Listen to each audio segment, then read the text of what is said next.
તને તારા ઘરનું નથી સંભળાતું ભાઈ? નહીં સાહેબ, મને મારા ઘરનું નથી સંભળાતું.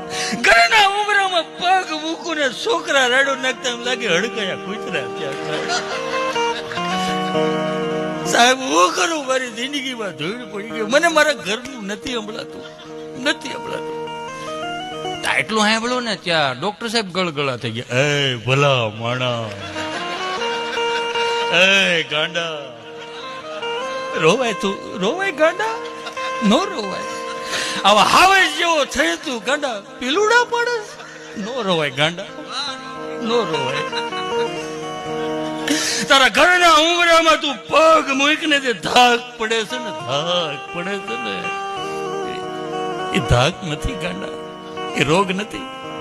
એ તારી હાથ પેઢીનું પૂન તારા કાનમાં ભેળો થયું છે ગાંડા. રોગ નો કહેવાય, વરદાન કહેવાય. આ વરદાન